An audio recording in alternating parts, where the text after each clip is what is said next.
Alhamdulillahi wahdah, wassalatu wassalamu ala man la nabiyya ba'dah. Amma ba'd, voici la suite de ma mise en garde contre Abu Aya TV et le réseau des influenceurs. Cette vidéo sera composée de deux parties, incha'Allah. La première portera sur de nécessaires rectifications. Et quant à la seconde partie, elle portera sur le sujet principal de cette mise en garde et l'éclaircissement de certains faits cités par Émir Abu Aya dans la réplique qu'il m'a adressée pour se défendre.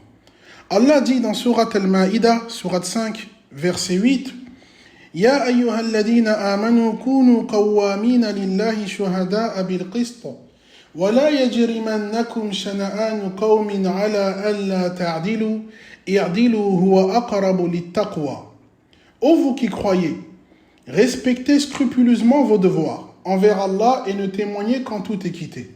Que l'aversion qu'éprouve un peuple pour vous ne vous incite pas à être injuste, soyez équitable, cela est plus proche de la piété.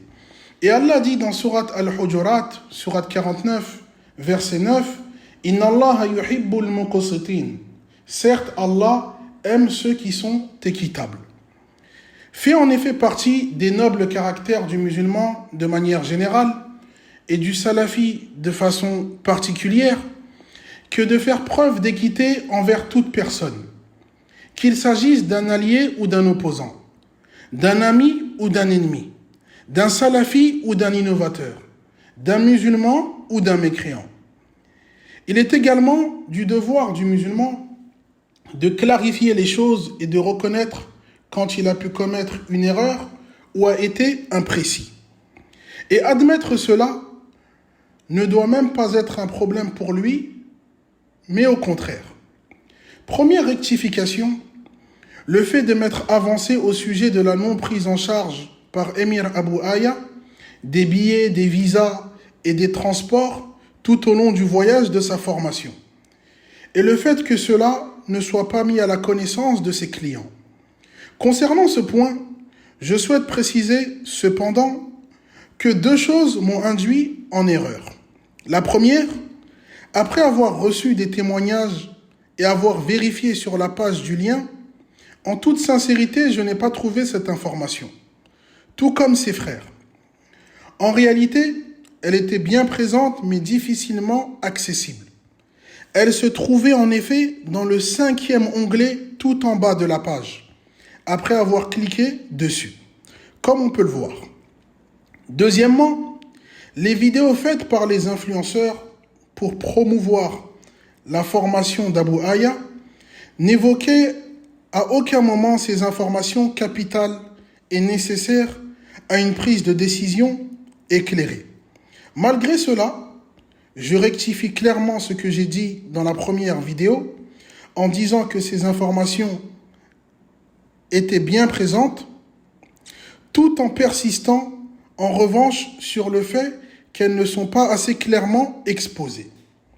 Deuxième rectification, en première partie, j'ai été amené à utiliser le terme soudoyer, qui est sans doute trop fort. Je le retire donc et le remplace par faire se sentir redevable. Je conclurai ces rectifications en disant que je tâcherai désormais de tenir les propos les plus précis, neutres et impartiaux possibles, incha'Allah. Je précise ensuite que j'ai abordé ce point concernant ces formations parce qu'on m'a contacté à ce sujet. L'objet central et la raison de cette mise en garde n'est pas cela. Bien que je persiste à dire que ces formations et la manière dont elles sont présentées peuvent poser question sur plusieurs points. Quant au commerce de manière générale, comme en font beaucoup d'étudiants, dès lors que toutes ces conditions sont respectées, exposées de façon claire, limpide et sans ambiguïté, il n'y a aucun mal à cela, bien au contraire. Je vais maintenant recentrer la mise en garde sur le réel problème, qui concerne Émir Abu Aya TV, mais de manière plus générale, tout influenceur qui s'avance sans légitimité dans la prédication. Cela nous amène donc à la deuxième partie, sujet principal et les raisons de cette mise en garde. Il s'agit du danger de parler en religion à grande échelle pour toute personne étant illégitime à cela, car n'ayant pas pris le temps d'acquérir au préalable un bagage scientifique suffisant. Pour commencer, il faut rappeler qu'il y a de grands mérites à la prédication. Parmi les preuves, Allah dit dans Sourate Fussilat, Sourate 41, verset 33, وَمَنْ أَحْسَنُ قَوْلًا مِمَّنْ دَعَا إِلَى اللَّهِ وَعَمِلَ صَالِحًا وَقَالَ إِنَّنِي مِنَ الْمُسْلِمِينَ. Qui tient de plus belles paroles que celui qui appelle à Allah, accomplit des œuvres pieuses et dit « Je suis de ceux qui se soumettent à Allah ». Et de même, l'imam Muslim rapporte selon Abu Huraira, radiyallahu anhu, que le messager d'Allah sallallahu alayhi wa sallam a dit « Man da'a ila huda, kana lahu min al-ajri mithlu ujuri man tabi'ahu la yankusu dhalika min ujurihim shay'a. » Quiconque appelle à un bien aura la même récompense que celui qui l'a accompli sans en diminuer la récompense. Et les savants de citer parmi les conditions de la prédication la science.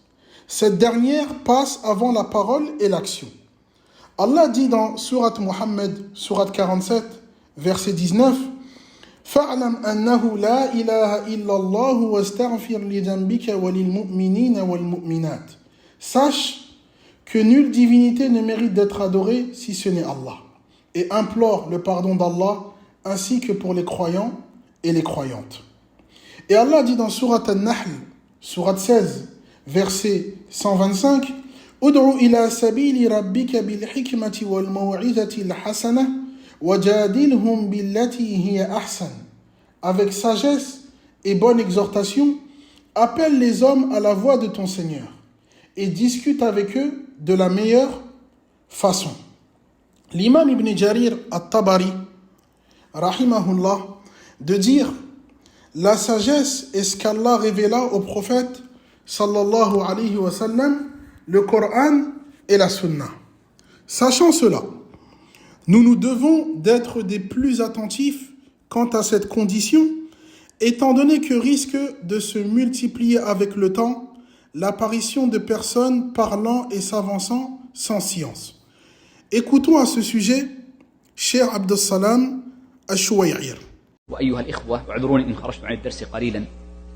إن من المصائب التي جاءت في زماننا حينما أصبح كل أحد يتكلم ولا يرد أحدا عن الكلام راد، لا من سلطان ولا من دين، وأصبح كل يستطيع الكلام ويجد له قارئا ومستمعا، وخاصة مع وجود هذه الوسائل التواصل، بحيث أن الشخص ربما كان في المجالس مغمورا رويبضة لا يسمع كلامه ولا يؤبه به، فإذا كتب في هذه الوسائل باسمه أو باسم مستعار تجد له من المستمعين وتجد له من المعجبين ومن الناقلين لكلامه ما تعجب منه.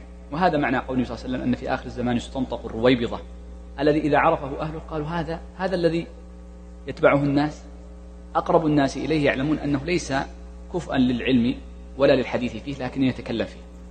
Pourquoi ai-je visé Abu Aya en premier lieu? Je tiens avant tout à préciser qu'il ne s'agit en aucun cas d'un conflit personnel. De même qu'il ne s'agit pas d'un différend entre deux groupes, comme certains tentent honteusement de le faire entendre, ni d'une simple différence de point de vue où la divergence serait tolérée. Pour comprendre la situation, il faut savoir qu'Émir Abu Aya vient seulement de commencer son cursus à l'université islamique de Médine et n'a pas encore intégré la faculté religieuse. Il s'est pourtant déjà lancé dans la da'wa et ce depuis plusieurs années. Il se peut que quelqu'un dise « Mais où sont ces erreurs dans la da'wa ?» La première réponse à cela est de rappeler qu'il ne convient pas d'attendre de voir les erreurs de quelqu'un qui se met en avant dans la da'wa pour commencer à se demander s'il est légitime. Il faut prendre les choses dans le bon sens. Il faut ensuite savoir que des étudiants ont conseillé Abu Aya depuis un long moment sur tous ces sujets et que des étudiants prenaient en plus le temps de revoir ce qu'il propageait. À de multiples reprises, Abu Aya a dû supprimer des choses qu'il avait envoyées, ou alors les modifier car elles comprenaient des erreurs, faiblesses ou imprécisions scientifiques. Tout cela car il a commencé à se mettre en avant sans avoir aucunement le bagage pour cela. Il prétendait souvent ne pas dépasser les limites de ce qu'il maîtrise. Mais la réalité a plusieurs fois montré le contraire. C'est le danger de parler sans science. Or, Cheikh Salih al-Cheikh, Hafizahullah, dit واليوم تعلمون مجال البحث سهل.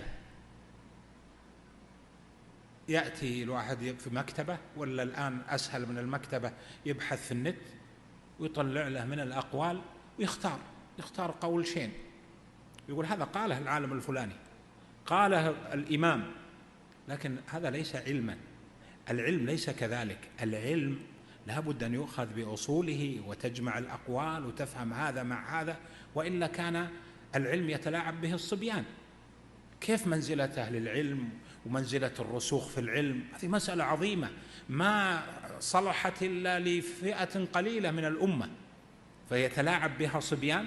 ليس الشأن بأنك تبحث وتقول قال العالم الفلاني كذا، لا بد أن تفهمها بمجموع العلم الذي هو عند العالم.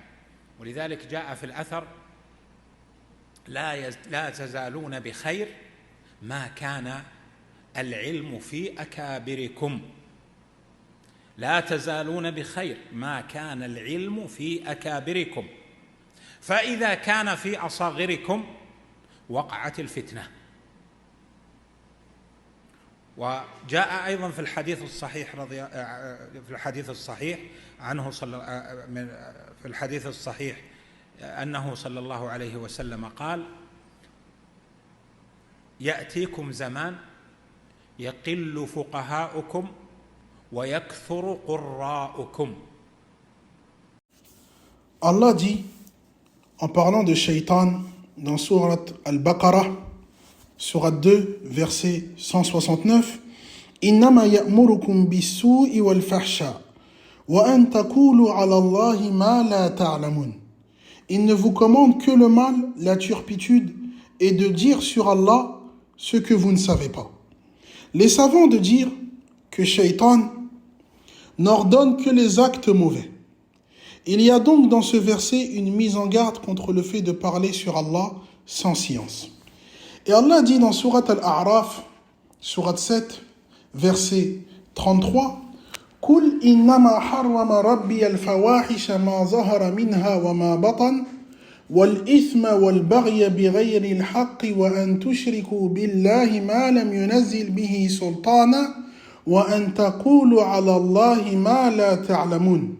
Dis, mon Seigneur m'a interdit que les turpitudes apparentes et cachées, les péchés, l'atteinte faite à autrui sans droit, de même que d'attribuer à Allah des associés concernant l'adoration desquels il n'a révélé aucune preuve, et de dire sur Allah ce que vous ne savez pas. Il y a en ce verset l'interdiction de parler sans science certaine. Je reviendrai à présent sur une parole prononcée par Émir Abu Aya dans sa réponse. Il dit: je te défie de prendre Allah à témoin que tout ce que je t'ai exposé est un mensonge, ou que j'ai menti sur une des choses que je t'ai dites. Je citerai donc une parole mensongère, vérifiable par tous. Et quelle manière de débuter sa da'wah sur les réseaux sociaux que de mentir sur ses frères et de se précipiter en faisant des mises en garde, donc pour ma part, parce que je sais que tu en as fait plusieurs des mises en garde et que tu en as fait beaucoup depuis que tu es actif sur les réseaux sociaux. Abu Aya laisse entendre que ma vocation est la mise en garde et rapporte que j'en ai fait plein. Qu'entend-il par plein? Est-ce la seule que j'ai faite avant lui? Celle que j'ai découpée en de nombreux extraits, comme lui-même le jugeait plus utile. Preuve par audio à l'appui si nécessaire. Par ailleurs, ma da'wa a commencé il y a de nombreuses années, alhamdulillah, et effectivement plus récemment à la demande de certains sur les réseaux sociaux. Enfin, concernant d'autres éléments évoqués par Émir Abu Aya, notamment les quêtes, bien que la réalité ait été transformée par ces dires dans le but apparent de me discréditer, je n'y prêterai aucune importance afin de ne pas éloigner de nouveau le sujet essentiel de cette mise en garde qui concerne le fait de parler dans la religion sans science, en se mettant en avant sans y être légitime. Allah dit dans Surat Yusuf, Surat 12, verset 108, « Qul hadhihi sabili ad'u ila Allah ala basiratin ana wa man ittaba'ani » Dit, « Voici ma voix. J'appelle les hommes à Allah avec discernement, moi et ceux qui me suivent. » Telle est donc la voix du prophète sallallahu alayhi wa sallam, de ses compagnons et tous ceux qui les suivent dans le bien, la science avant la prédication. Et parmi les ambiguïtés répandues, le fait d'argumenter par le hadith suivant « Ballighu anni walau aya » Transmettez de moi, ne serait-ce qu'un verset. Écoutons donc l'explication de Cheikh Mohamed Bazamoul, mufti de la Mecque, à ce sujet. هذا السائل يقول: هل لابد من التوسع في العلم للمشاركة في الدعوة؟ وما توجيه حديث بلغوا عني ولو آية؟ نقول: لا ينبغي أن يتصدى للدعوة إلا من تأهل وتمكن لها. إذا كان الإمام علي بن أبي طالب لما مر بقاص يقص، قاص يعني يعظ واعظ، قال له: أتعلم الناسخ والمنسوخ؟ قال لا. قال له: أتعلم المحكم من المتشابه؟ قال لا. أتعلم الحلال من الحرام؟ قال لا. قال: إذن لا تقص. وجاء في الحديث عن رسول الله صلى الله عليه وسلم: لا يقص إلا أمير أو مأمور أو مرائي. فإذا كان القص والوعظ لابد فيه من أهلية علمية، فكيف من يتصدى للدعوة؟ ثم بالله لا تغالط نفسك، فاقد الشيء لا يعطيه. إذا على إيش تدعو إذا أنت ما عندك علم وما توسعت وما تأهلت علميا؟ ولا الطريق على طريقة جماعة التبليغ. وهذه من المفاهيم التي أدخلتها الجماعات. إيش صاروا يقولوا لا هذا داعية، لا هذا عالم، لا هذا مفكر، لا هذا محدث، لا هذا أسلوب. والحقيقة أنه العلم لا ينفصل عن الدعوة، فإنه لا يتأهل للدعوة إلا من كان عالما، والعالم يدعو الناس بعلمه، والمفكر إذا لم يقم على الكتاب والسنة فما عنده شيء إلا الآراء. وقد جاء التحذير عن أصحاب هذا الرأي، قال: إياكم وأهل الرأي، عمر بن الخطاب، فإنهم أعيتهم السنن أن يحفظوها، فجاءوا برأيهم أو فقالوا برأيهم. فتنتبه لهذا الموضوع، لا أحد يزهدك في العلم، لا أحد يخدعك ويقول لك أنه أنت داعية ما أنت عالم، ما يحتاج أنك تتعلم. لا، ما يجوز أن تتكلم في دعوة الناس وعرض الدين على الناس إلا إذا تأهلت. أما حديث بلغوا عني ولو آية، فالرسول صلى الله عليه وسلم يقول: بلغ عني ولو آية. إذا كنت تبلغها في قراءتها وتلاوتها بلغها في قراءتها وتلاوتها كما سمعتها، وإذا كنت تريد أن تتكلم عن معناها وتفسيرها فبلغ ما بلغك من العلم في معناها وتفسيرها. فليس في الحديث أنه روح أدعي لا، الرسول يقول: بلغوا ولو آية، يعني من أتقن حفظ الآية وضبطها تلاوة فليبلغها للناس تلاوة، ومن أتقن وضبط معناها فهما وفقها فليبلغ معناها للناس فهما وفهما كما تعلمها. وليس في الحديث أنه لو ما معك الآية روح أدعو الناس، لا، ما هو زي كده، هذا فهم جماعة التبليغ، لا، هذا مو صحيح. يا جماعة ترى والله اكتشفنا أنه الناس أحيانا يقول سلفي هو سلفي لكن فكره مو سلفي.